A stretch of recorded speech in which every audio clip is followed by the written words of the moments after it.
guys, welcome back to my channel. I'm back again in the car, in the woods, with another video about my awakening into the void. So getting back to that story, I wanted to just talk a little bit about like magical thinking. And I think from what I've read and some videos that I've seen on YouTube, from what I've gathered, it's this mind frame that we develop, oftentimes coming from abusive households or just really tough childhoods. And so we create, it's like our imagination becomes heightened as a form of escape. And it becomes like a habit, to get in that mind frame of having like this fairy tale magical thinking. And then to top that off, um, the kind of media we're fed from very young with, Disney fairy tale type movies and, those happily ever after storytales. I was storytales. Yeah, I think that's what it is. And so it just creates this mind frame of not being grounded in reality, and it makes one quite susceptible to manipulation and gaslighting and all kinds of forms of mental abuse and torment. So I just wanted to open with that to kind of frame this video, or just how I kind of got myself into this weird mindset and situation with this other person from the Midwest. So where I left off in my previous video, I was talking about, how I would move back to California, back to the West Coast, and I was, I had to eventually broke things off with the guy that I was seeing for a while. And I was deciding like, okay, so now that I'm, now that we're done, and even before we ended things, like I decided that it was not a good idea for me to move to the area where he was, just because for my own personal path, it just didn't align. Like I'd already, I grew up in that area, and to be moving back, like something that I don't do in my life is move backwards. And the kind of nostalgia and just memories it was bringing up wasn't positive for me. It just felt like it was dredging up old shit, and I didn't feel good about moving back to that area. So I kind of pivoted and was trying to figure out different things that I could do, or if I was going to stay in the town that I was, or what the possibilities were. And then broke things off with the guy in the West Coast. It just wasn't working. We weren't seeing eye to eye. And I wasn't into the back and forth. It's just like I wanted to be in something more stable. So like I said, I opened myself up to, the possibility of being with this other person in the Midwest, even though there was a distance between us. But I started thinking like, well, I have family out there. Maybe I'll move back out to the Midwest and see how it go, and I was in this process. I remember trying to communicate with him, and all of a sudden it was just like missing link, like things were not clicking, like things were not connecting. And it's like I couldn't get a hold of him, or he wasn't answering my calls, or not answering my texts, or responding back. And it was just kind of, it kind of put me in a mind frame of like, oh, okay, like what the heck happened? Is this person like kind of out of sight, out of mind kind of vibes? Like that sucks, because I had every intention to maintain communication and just at the very least, just maintain our friendship. Like it wasn't even imperative for me to have a romance with this person, but at the very least, like have a friendship with them, And it was just weird. I'm like, why is this person avoiding me? Like, what is this? It started to really damper my self-esteem and my self-worth. But I didn't see it at first. Like, I just felt like, oh, like I just felt like I really fucked up by not disclosing that I was seeing this other guy, and I must have upset him, and now he's just growing distant from me, especially since I moved away. I moved back to the West Coast. So it was, all of my thoughts were just, circling in my mind. And, eventually I remember him saying, like, oh, I'm gonna be in the Bay Area, and I don't remember if he suggested we meet up. Maybe he did, or maybe I said. I was like, oh, no, I think I did. I don't think he suggested it, but he just let me know he's going to be in the Bay Area. And I was like, oh, that's awesome. Like, I'll go out there and meet you there. I have people out there, so it would be awesome to meet up and connect and, not do the do, but just like hang out, and hang out on the West Coast and hang out, in an area that I'm familiar with and used to. So it never happened. Like, he never let me know when he was in the Bay Area. And I recall him like posting something or like showing something that, like, oh, it's so fun being in the Bay, and never once told me like when he was going to be out there, if he wanted to meet up with me, none of those things. And I was just like, I was just so hurt. I'm like, what the heck? Like, what happened? Like, I thought we were going to hang out, or I thought you were going to let me know when you were here. So it just started, like this kind of avoidant behavior of his was just like chipping away at my self-esteem, which it shouldn't have, in the long run. Like, now in this stage of my life, it's just like, if somebody does that to me, it's like, deuces. Like, that kind of behavior it's just fucked up. It's shady. It's petty, it's weird. It's also very weird. Like, why would you do that? So I was just like, what the heck? Like, and I still wasn't ready to just kick the bucket. I still wanted to see what was going on and try to get his perspective and check in with him, like, what's happening. So, summer passes and things just aren't really working out for me in the West Coast. And I start thinking like, oh, well, maybe I should move back to the Midwest, and I can find work out there. I can be with my family, and I'll be closer to this guy. So maybe we can, things will be better if I'm back over there, So unfortunately, this person was like a big determining factor of my moving back to the Midwest.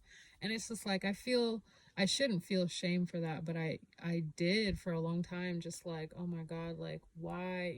There was no definitive anything with this person. So why would I, move to another place for a person? Like, that just didn't make any sense, looking back on it. But at the time, I was just, again, the wishful thinking, the magical thinking. Like, even though the evidence showed that everything was not safe or okay, I had to make things up in my mind to where they were so that I wouldn't have to face the reality of things.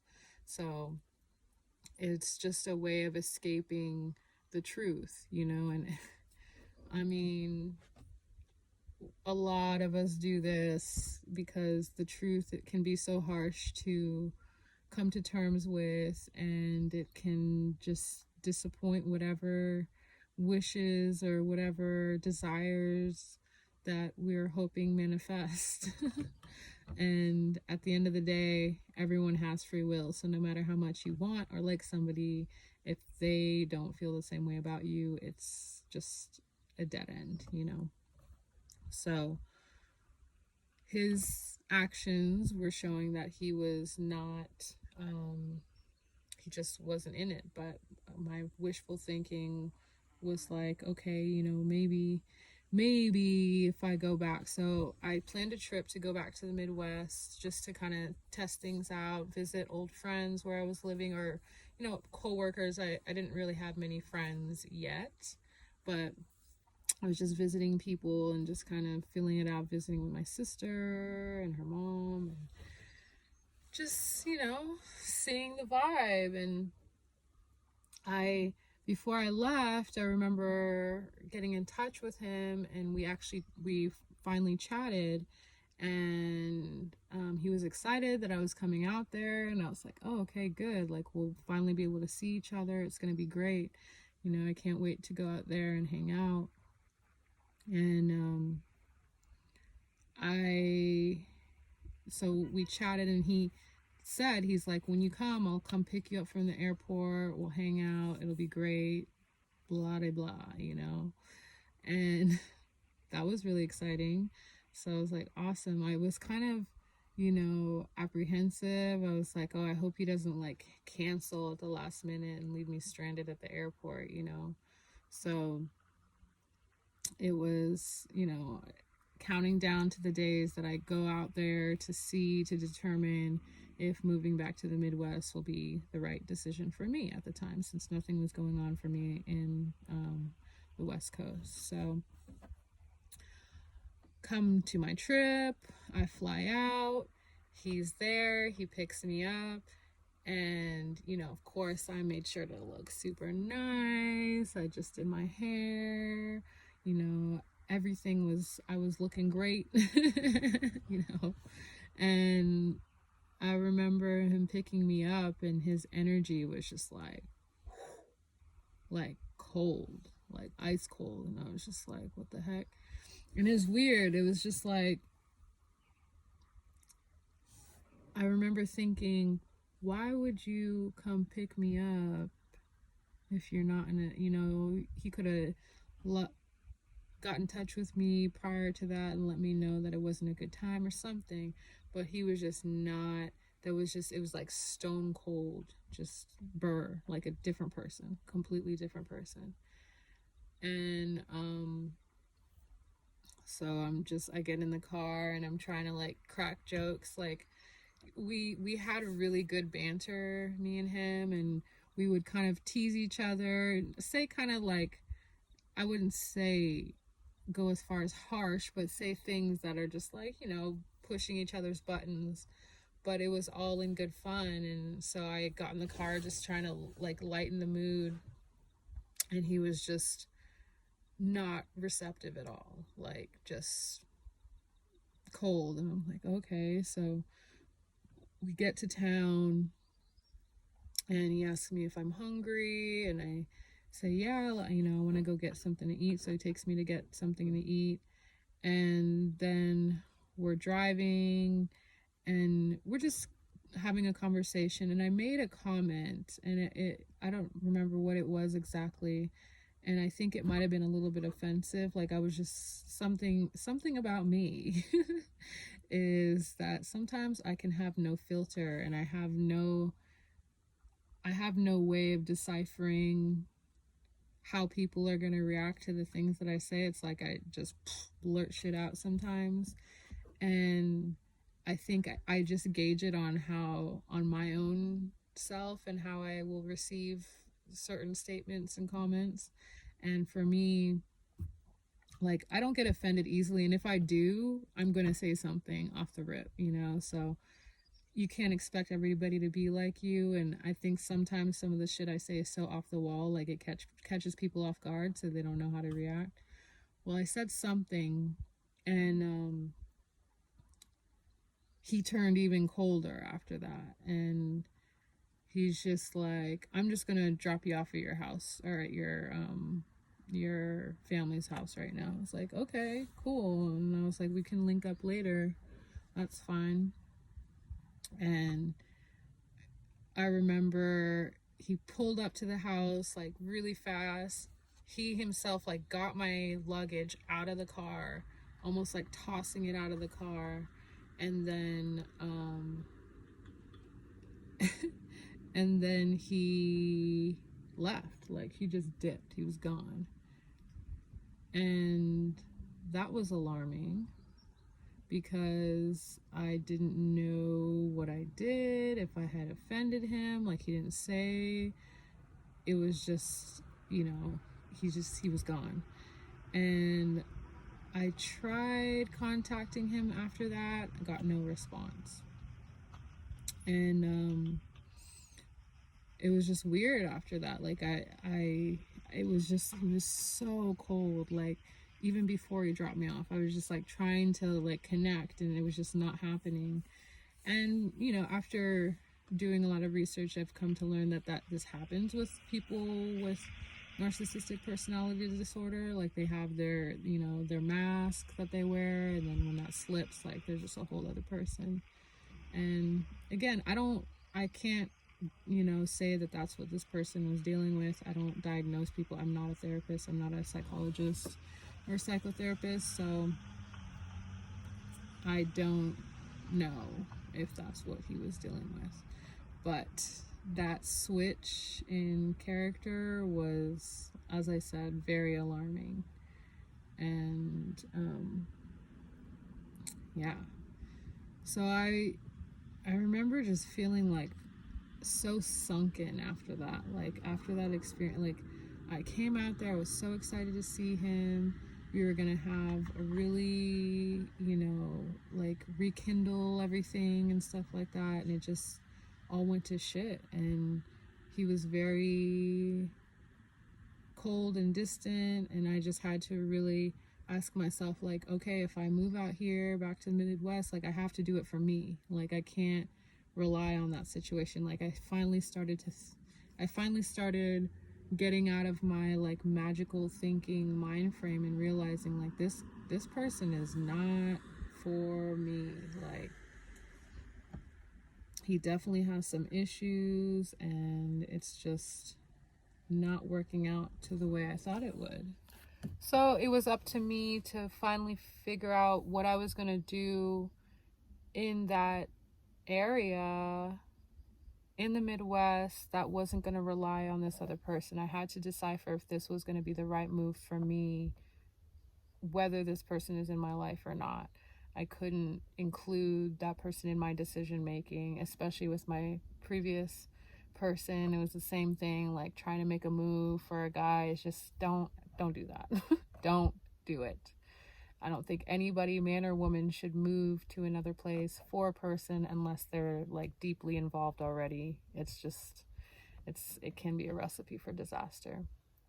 So I hung out with people that I knew, people that I was befriending, and my family, and I decided, I think moving to the Midwest will be a good idea for me. So despite all the hurt I was feeling and just confusion and shock and of the behavior that I was witnessing from this guy, it was just very alarming. Like I had to decide for myself what was good for me.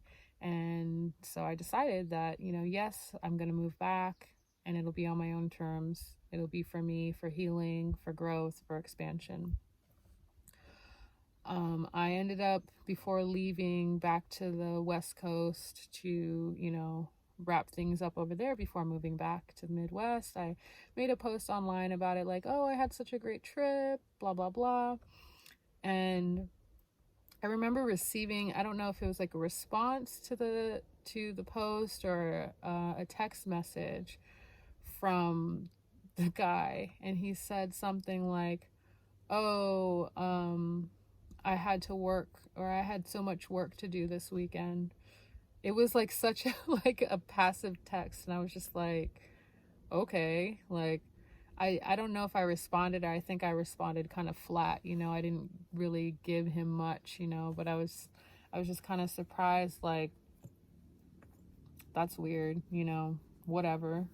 At this point, it's just like, I don't really care. Like, you were just so you know, you knew the time frame that I was going to be here. You basically ignored me. If you were upset about something I said, you could have said it right off the bat and deaded it, you know, um, which is interesting. And maybe this is for another video, but a little side note is just that I noticed my first boyfriend, he was very vocal if I did something that had upset him. And at first it put me off, but then I was just like, well, I appreciate that at least I know when you're upset and you're gonna tell me. You're not gonna like be passive aggressive. And but we fought a lot, like we got into big arguments a lot, but everything was out on the table. After that, I decided I don't ever want to be with somebody, you know, and fighting all the time, because it's draining, it's taxing. And since then, it's like I found myself with people who are not upfront, who are not, you know, saying what they meant, and it was just putting me in a weird position. So the same thing was happening in this case. And yeah, I was just shocked by that response, and I wanted to, I was pissed, to be honest. I was fucking pissed. Like, so you're just gonna ignore me all this time that I'm here, and then as I'm leaving, you have something to say, oh, I had to work. You know, it was just a cop out. It was bullshit. It was shady, and it was just rude. So I kind of decided at that point that I need to be done with the situation. Like, I don't know how I'm gonna, you know, energetically break free from it, but I have to, because it's just not healthy. And during the time, so I'm trying to remember, I think it was when I returned to the Midwest, but I'll get into that in another video. But some information came to me about twin flame dynamics, and it's just weird how it, you know, it came into my path. I wasn't looking for it or anything like that. And so then I started to assume that this was a twin flame dynamic. So I'll get into that in another video, and how my mind got into that whole thing. But this whole twin flame talk online is very dangerous, because one, it's not as common as the internet would like to claim, and it's so layered and so deep, and it's really hard to explain. And a lot of these dynamics are actually just like a narcissist and a codependent dynamic, which, you know, there's a lot of similarities, but there are also distinct differences as well. So I will get into that in the next video. But yeah, thank you for stopping by. Thank you for watching always, and I will see you again soon.